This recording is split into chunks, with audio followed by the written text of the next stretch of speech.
Yes, so the theme of this last part is longevity is the sky the limit, but it's also the end of the really, let's say, scientific part of all discussions during these 3 days. After that, this afternoon we will have 3 working groups and then a short final speech.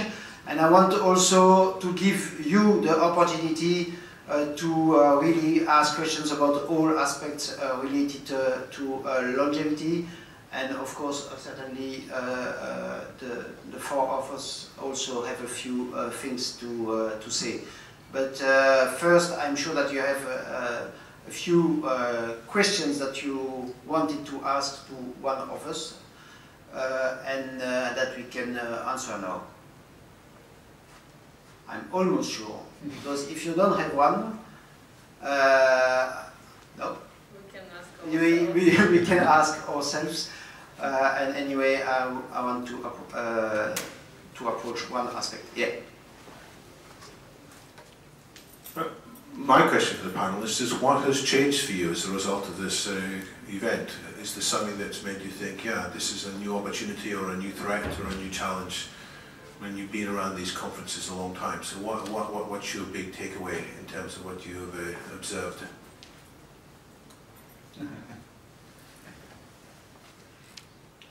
It's always difficult to answer that question immediately at the end of an event.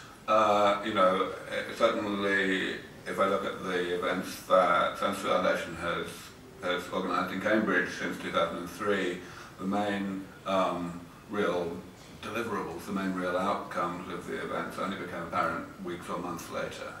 But just subjectively, I would say that the breadth of this meeting and also the amount that has been discussed of what other people who are not here are doing gives me a lot more confidence than I had before about the cohesion of working this whole field throughout mainland Europe. I think when we run meetings in Cambridge, or when we ran the early meetings in Cambridge in 03 and 05 and 07, it was rather apparent that the participation from the US and the UK very much dominated, and it was a good deal greater than the participation from mainland Europe.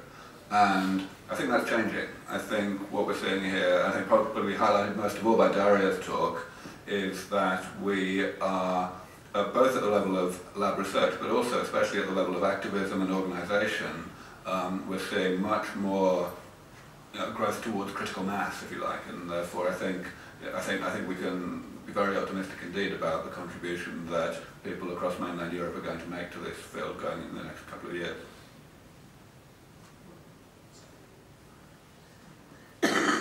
Well, I think the conference has helped HEALS to grow and expand and to build a network of scientists with who we can interact, and hopefully, you know, we can bring scientists together who didn't know about each other's work, or also we hope we have brought in people who didn't directly work on, well, they did work on aging, but they weren't from an aging perspective, or they weren't, you know, they accidentally stumbled into the field, and we brought them together with people who have done for decades work on aging research. And so hopefully, you know, we can help these more outside people on the field to become more part of the field, you know, to become more interacting. So, you know, I'm thinking of one lady who gave a speech, for example, who was, you know, probably not really working that much on aging, but her work does have influence for aging research, and, you know, hopefully we can bring her together with more people who are working purely on aging and foster cooperations and you know, help to see interesting new connections and so on. So I think that's really important outcome of conferences like this. And, you know, we are also bringing in people who do activism. We are trying to bring in policymakers, we are bringing in journalists, which is really important to inform the public. It's important that the public is aware of what is going on. You know, the public must know that the costs of aging is huge. You know, we are living longer, but there is this period of disability which is weighing highly on the healthcare costs. And you know, if we can contribute to reduce this period of disability, we can improve healthy lives, then we are going to have a huge benefit to society, and the public is not aware of what is going on. And so it's very important to bring people from journalism in who can bring that message to the public and inform them about what is going on. And you know, EHA in Europe is one of the only events where we really are, well, HEALS is one of the main organizations in Europe who is really doing that outreach to the media on a systematic basis and informing the public. And that's a really important outcome of this conference as well, I will say. I really like seeing that people are getting closer to practical applications. For example, I was very impressed with Sven's presentation and with just this recent presentation too.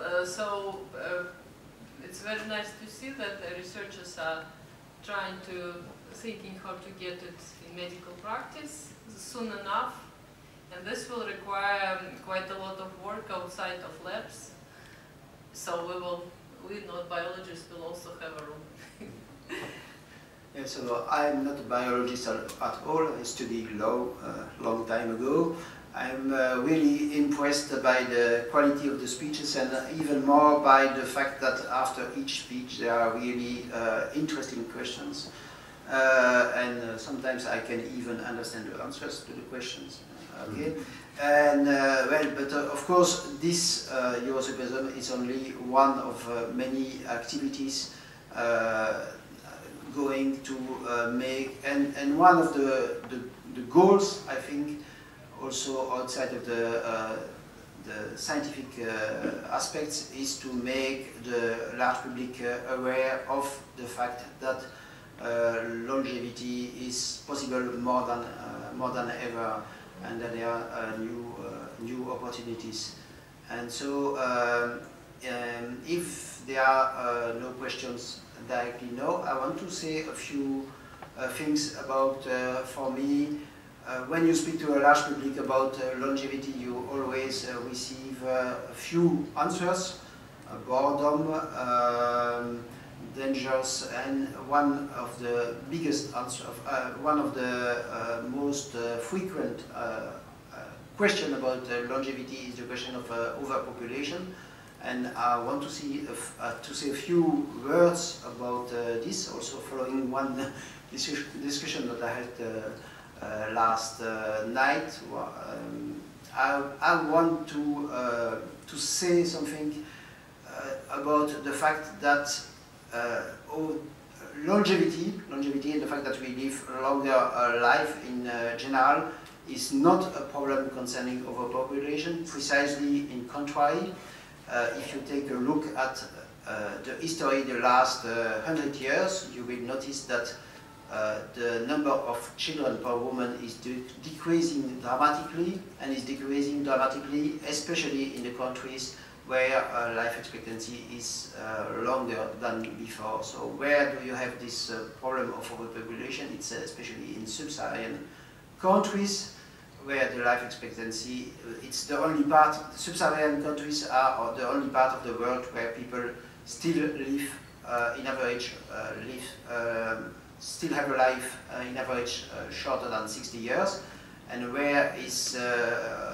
and then you have this problem of overpopulation, and you have many children per woman. And in countries like Europe, Japan, Singapore, and other Asian countries, the number of children per woman is decreasing dramatically, and overpopulation is not a problem. It's even sometimes the contrary, the opposite think that's a problem, that you don't have enough children. So really, the question related to overpopulation is for me something that you have to be very clear that actually living longer lives is the best solution at the moment concerning overpopulation, even if it looks counterintuitive. All right, let me make a point. All right, it's not often I get a chance to disagree with Didier. So I think we have to be very careful that any answers we give to concerns about the consequences of making really big progress against aging, that those answers are very robust, and we don't have any possibility that someone will say, oh, this is, you obviously haven't thought about it, you know, that they will be able to identify big holes in the answer. One answer that used to be quite popular, and thankfully it's not so popular anymore, that people in the longevity world used to give about overpopulation, they used to say, oh, it won't be a problem, we'll be able to go into space. And of course, not only does that have the problem that people don't really believe that we'll be able to go into space in large numbers anytime soon, but even if you go past that and you say, just, you know, take into account Moore's law and all that, nevertheless, the fact is we can't get to enough space in enough time. You know, we have speed of light restrictions and availability of enough matter and things. And it turns out that if you do the arithmetic, then you can immediately eliminate the possibility that going into space would solve any kind of problem of overpopulation for more than a couple of 100 years. I think that the kind of answer that Didier just gave is also somewhat susceptible to a rather solid argument against, namely that it confuses timeframes. At the moment, we do indeed have the situation that Didier described, where some countries need more fertility, but we're not talking about at the moment. We're talking about advocacy for technology that won't be here for quite a long time, at which point certainly all of the large countries in the world will have gone through this demographic transition. They'll be in what we now know, or what we now think of as a Western model of fertility and age at birth and so on. And therefore, we have to ask this question in that context. For the past couple of years, we've actually been funding a group in Denver, Colorado, to look at this question in detail. They have, for the past 30 years, had a system that they've been developing and which is used by many big organizations like the UN and so on to forecast not just demographic but also economic and political changes through the rest of this century. And basically we funded them to extend their system to be able to look at a scenario in which bona fide rejuvenation technologies came along and people could actually get biologically younger and have a decreasing mortality rate and an increasing health as they got older. And that's just finishing, so like 2 or 3 months from now I'll be able to tell you what they've been able to find. But those are the sorts of really, you know, robust answers that we need for this thing. The reason we funded them was because I felt, and a number of us felt in Central Research Foundation, that even after thinking all this through, our answers to concerns about overpopulation were simply not strong enough, not good enough, because we didn't have enough solid computer modeling and so on behind it. To my opinion, this shouldn't be discussed at all, overpopulation, and in general, only if we ask. In general, we shouldn't be raising too much arguments against the longevity research ourselves before they are being raised. And in general, overpopulation concern is not quite valid, in my opinion. First, if you gather all the people in the world, they will occupy the territory of London or Moscow, New York, like not more. If we talk about Africa, it's not really overpopulation, it's just very, very poor technologies which African people have. And the Africa itself, if you use, I don't know, Saudi Arabian deep washing agriculture could feed enormous amount of people. And if you want to face a problem of overpopulation, please come to Russia. We have big spaces of forests and forests, and in general our planet is quite empty. The earlier studies by Meadows, models by Meadows, the limits of growth have already proven ineffective. They failed. There is nothing happening, no global crisis. So it's good to have answers, but in general, in my opinion, we should just treat these arguments as not serious. Oh yes, there are studies that there will be no population. If you gather all the people, they will take the area of New York, shoulder by shoulder. So, please. Yes, thank you. So the question of overpopulation has actually been raised for over 100 years with Malthus, who began with that idea, who said, there is going to be this crisis 100 years ago, which was ridiculous. We even didn't have 1 billion people at that time when they raised the question for the first time. Now we have 7 times more, right?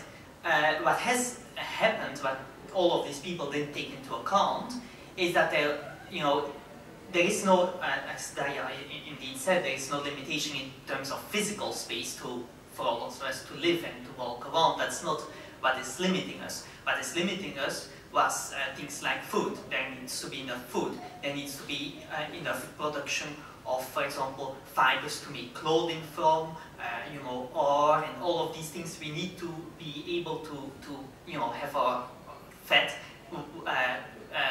feed and warm, heating our houses, doing all these things. That's what was limiting. And as you have seen, for example, with food, the output of agriculture has more than increased by 10-fold over the last century.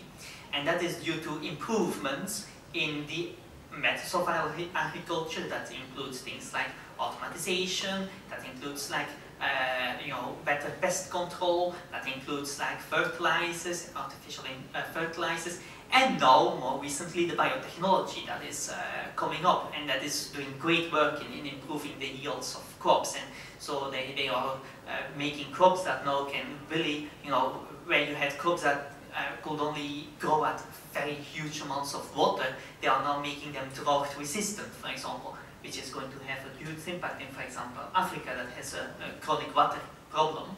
In many of these African countries there isn't too much rainfall in some of the seasons at least, and if you can take these crops and have them growing there at huge yields, there is a lot of space there available, open space. You don't even have to cut forests or anything. You have a lot of these open areas, these savanna areas, these open areas where you can grow a lot of food. We definitely, I don't think we will have any problems for a very big population increase actually to sustain ourselves. It's only a question of moving the technology forward. We have done that for the last 100 years without success, with success, without any real problems. So I don't think overpopulation is going to be a problem at all. Okay, here's where I get the chance to disagree with Sven and Dario as well. Just briefly. So yes, very quickly. I agree with Daria about not bringing up problems before that other people bring them up. But I've done probably 1,000 interviews or more in the past 10 years, and I think I've probably done about 10 interviews in which the interviewer did not ask about overpopulation. So it doesn't really make a difference. The thing about space and about technology producing enough food, that's all very well. I agree with basically what you said, but when we start to address these questions today, when people come to us with these concerns, we have to make sure that we're looking at the things that they are the most worried about.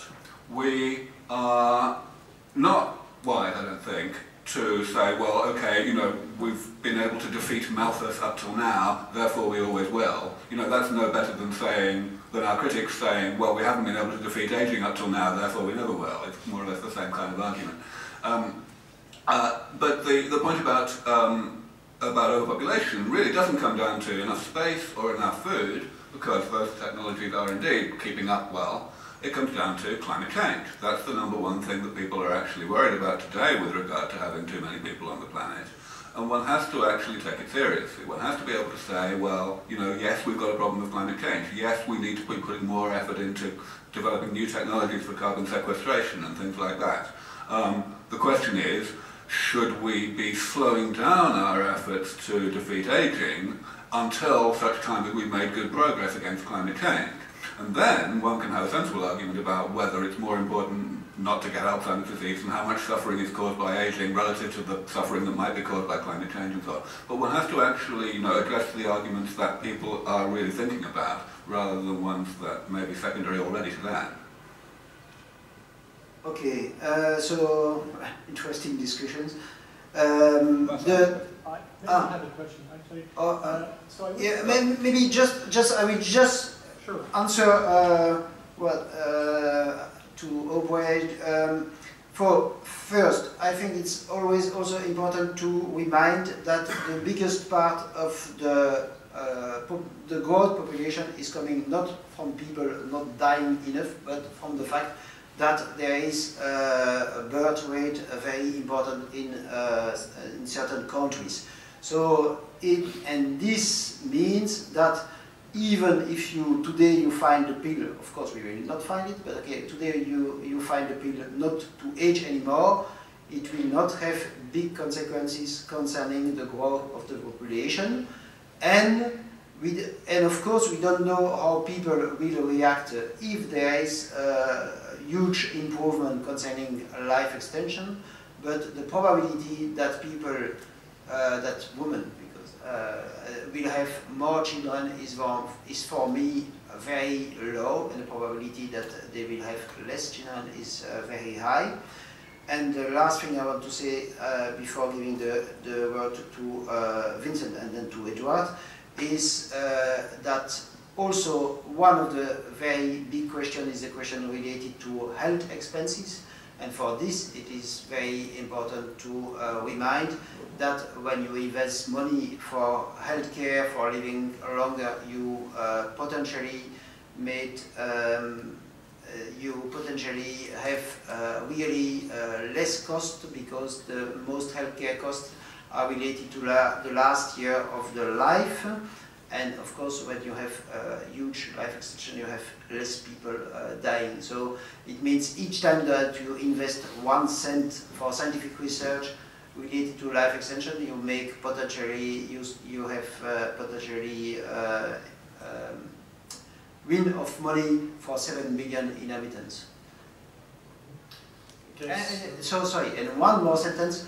The question of overpopulation in general is a question that it would come in 50 years, all things being equal, if we find some kind of longevity pill.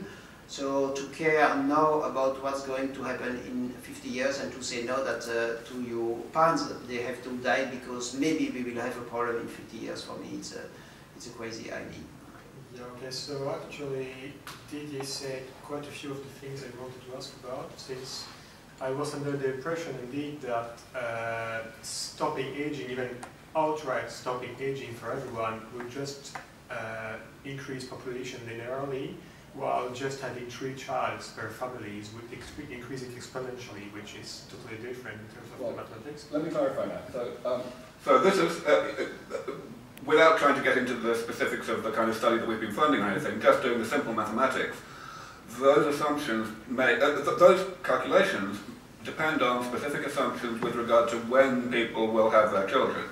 At the extreme end, you have women, let's say, having a couple of children, things they have now, and then having them by the age of, let's say, 50, and then never having any more children just because they've had their children. And at the other extreme, you have women having another child every 10 or 20 years, however long they live. And you get obviously very different answers from those two assumptions. And obviously, if people live longer, then some of them might carry on having children forever, and that would be different then, yes. So, but in the end, this is not life extensions. I mean, this is not our community's problem, because as Didi said, this problem exists anyway. Many countries in the world have a renewable population which is more than 2 persons per couple, so this problem will have to be solved one way or the other. And I suppose there are no easy answers to that, because people don't like the idea of having to to restrict themselves on how many children, restrict their liberty on how many children they can have. But yeah, I'll ask Mike.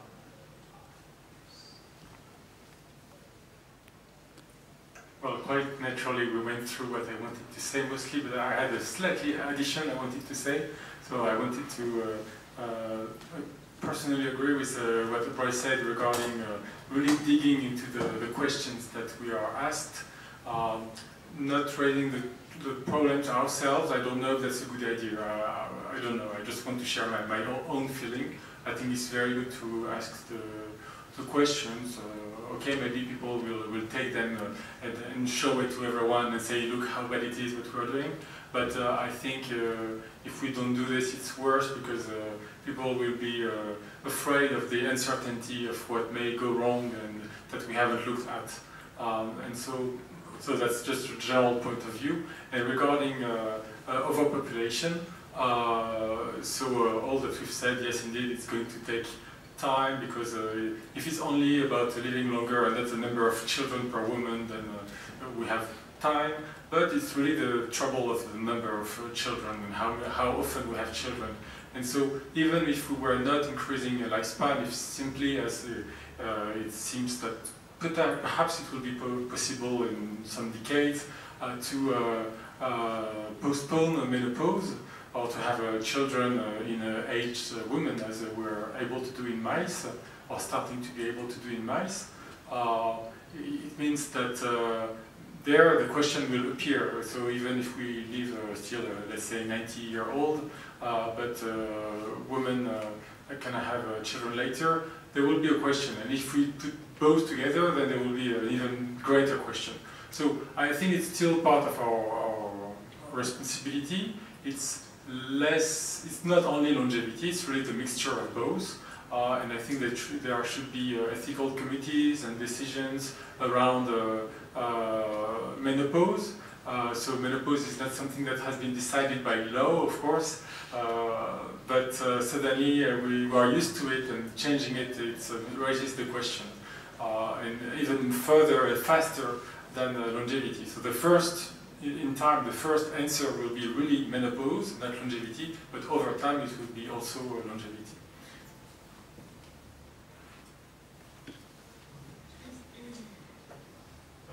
Perhaps always the argument about overpopulation, I would reverse the argument. I would say we are probably facing not overpopulation but underpopulation, because birth rates are declining for the past century and even longer.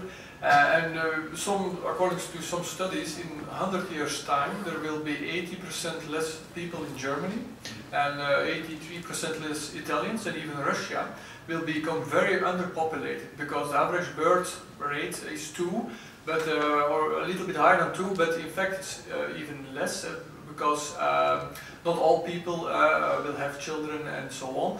So we see a huge decline in population, and I think there are also some theories about threats to humanity, and then often people think about extinction of humanity, and they think about comet impacts and so on. But one very likely scenario is just underpopulation, that we slowly but steadily will have always less and less children, and that we just disappear, probably like the Neanderthal. It's very, I would also take this into mention this as a counter argument, that longevity, life extension and science can even try to slow down this progress and to tackle this problem. I may a bit argue for indeed not bringing problem before it arises. It comes from experience of doing tobacco control. Tobacco industry always brings some issues, and once it brings it up, it looks like a valid argument. For example, what about the right of smokers to write, I don't know, whatever, in the planes, in the restaurants, and then people start discussing any ridiculous idea like it is serious. What if people lose jobs because we raise taxes, and there are like maybe 1,000 people who lose jobs for 500,000 decline in deaths, but people still discuss it. So generally, why discuss this issue? Are we there yet? let us first reach at least 5-year increase in life expectancy due to biomedical technology of anti-aging, and then after this it would be a valid concern about overpopulation. Right now we just don't have to discuss it with anyone because we're not there yet. We should discuss how to promote it stronger. Yes. So, well, the issue was raised what if people have indefinite number of children, just continue every 10 years or so. Imagine aging is completely solved, we continue to live and we just continue to have children. I think that's highly unlikely. But what I think is that even though people will biologically maybe still be able to get children, they will still take more on the role of a grandmother, a grandfather. So they would have, they will have their children, who have children, and will have children. That will go on, and you will have these long lists of like my grandparents and so on. And we will all form some type of still family structure. But I don't think people will continue to have, the grandparents, the grand will not continue to have new children added to that. I don't think that will be the case. I think they will have why? May I ask why? Yeah, what's the evidence? I mean, it's hard to do, I can cite a scientific study also for this, like I could yesterday for my lecture. But from how I personally would feel and think, from my psychology point of view or how I have to describe it, I couldn't imagine to continue to have children for an indefinite period of time. I think you would have a few of them, and then you will just, these children will be growing up, will have children, and you will just, be part of the family, but not continue to yourself expand that family indefinitely.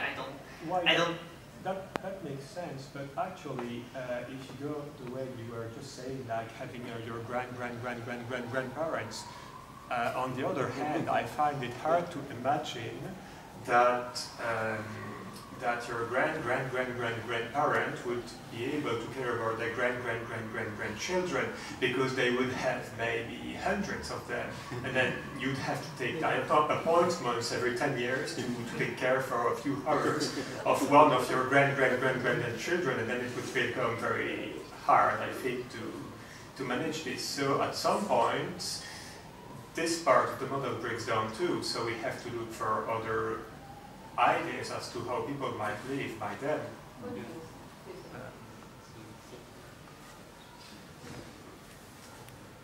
So maybe wrong, but if we look at the mathematics, I think the only solution would be that there comes a point where population reaches a certain stage where we really shouldn't have children anymore, unless somebody dies or we are killing somebody else. Or the carrying capacity of the planet increases. Yeah, but let's be honest. I mean, there is a certain point. I mean, if we're standing next to each other, there is a limit, right? So okay, we come back. So when you take a look at demographic prevision perspectives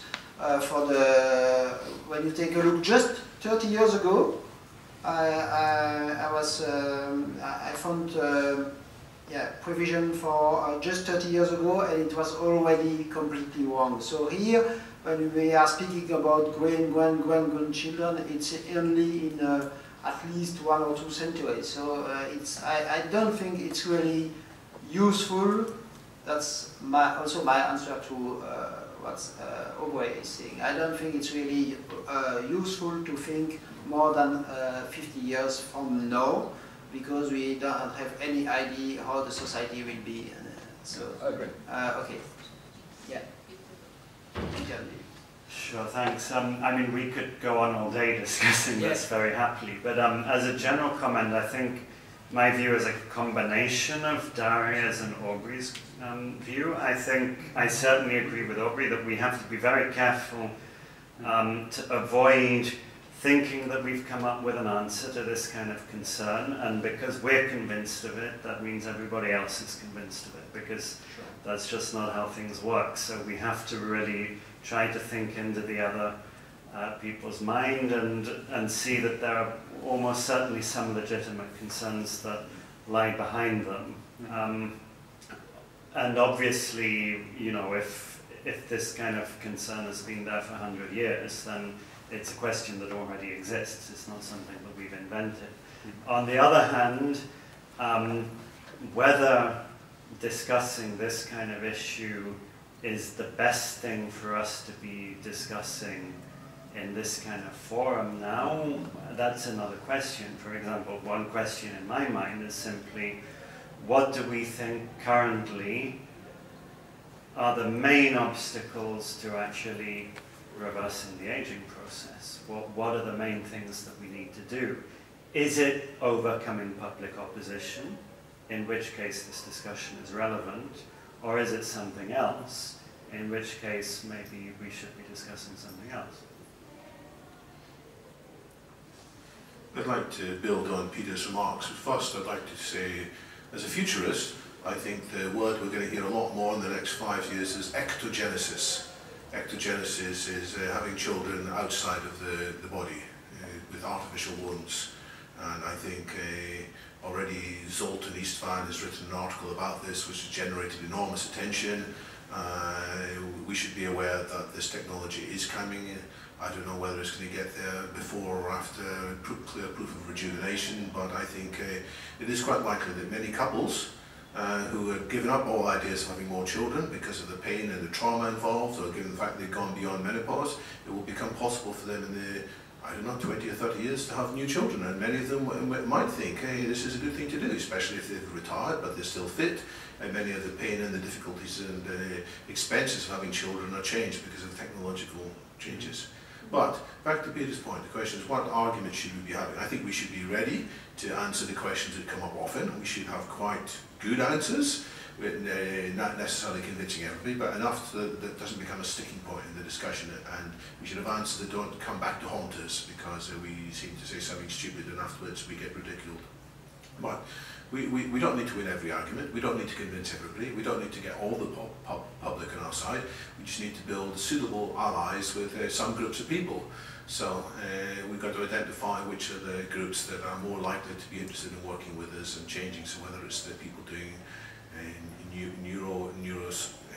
research on the brain, whether it's people doing health, or whether it's people in exercise, these are the partnerships we should be looking for. And some we should realise are going to be lost causes for quite a while because they're so deeply entrenched in their old paradigms. Edouard. So, Edouard, and then I will just briefly present the working groups for this afternoon, and then you have some time to lunch and to come back. Yes, so within discussions we can see it quite easily. It's part of our evolutionary brain to pay attention to risks, because in nature we wanted to avoid getting eaten. So that's why suddenly, as you were saying, Daria, a very strange argument can become a sticking point. And I was wondering if you had views on how to have a risk of not extending lifespan. I think that's what we need to raise, because some persons will be particularly risk adverse and spend hours or days on this, what we've discussed, and those same persons, if you just answer to them with the question of what is the, if you make them realize the risk that we don't succeed, maybe they will then spend hours and days on that. And so I think that's a good way to balance, and because we have a bias in our brain, especially for some persons, which is good, the diversity of people in the population. But it's good. I think there is a risk that we don't succeed, and that's the biggest risk to me, because I see the opportunity. Just very quickly build up on Eduard's remark. People are irrational, and our brain is irrational. So to save time, we have to think with images. And yes, this is a horrible images of people overpopulating and horrible epidemics. But what is good is to substitute in the mind of your opponent this image with another image. So what I really usually do when I have this discussion, so this is too early to discuss, but what we really have now is a horrible situation when all the people get cancer, and or they get blind, or they get strokes, just to substitute this futurist horrible image with real ones, people really get cancer. Why discuss this? What will probably be happening sometimes? People die now, suffering. Yeah, I like your approach, Edouard. So there is, I would say it also another way. If we are not searching enough, there is a big risk that the majority of us will die of Alzheimer's disease, and we don't want this. And normally I was going to stop, but Alexander, you also wanted to ask a question, or it was just to say that? To take the microphone. It was just to propose lunch and come back at Okay. 2:15. Yeah. So so lunch and okay. No, 2 seconds for. Okay, you have one final remark, and then no, you have one final remark after me. I just say, so now we have time for lunch, and this afternoon we have 3 working groups. One is about communication and longevity. We were already speaking about it, but we can go, and it will be chaired by Daria, and it will be here. One is about fundraising and longevity, so if you want to approach this aspect, or if you want to give us money, joking, it will be chaired by Edouard. It will be just here behind, and one about resilient longevity organizations. It will be chaired by Peter, and it will be also just here what is the third about? behind. Sorry? What exactly is the third about? The third is about how can we organize activities and how can we organize ourselves for organizations related to longevity. I'm sometimes impressed by the fact that organizations wanting to promote a longer and healthier life don't have a longer and healthier life. And now the final word, one word to Sven. Okay, one sentence. Well, I wanted to just expand on what Daria said, because I think it's a really interesting and important point to make. So the question of overpopulation that we have been discussing, that actually is the same thing the same objection you could have raised against vaccination, for example, against antibiotics, against all this medical care that we now take for granted. Who in the population is going to say we should forbid antibiotics, we should forbid vaccination, we should let people fall dead, we should, when the Spanish flu comes along, when Ebola comes along, when the Black Death will come along, we will say, oh, let us all the people die, because otherwise we might have overpopulation. I mean, if you will say that, people will actually, attack you and then say, you're a horrible person for saying, those types of things. Yeah, that is the opposition that is raised against healthy life extension, right? So,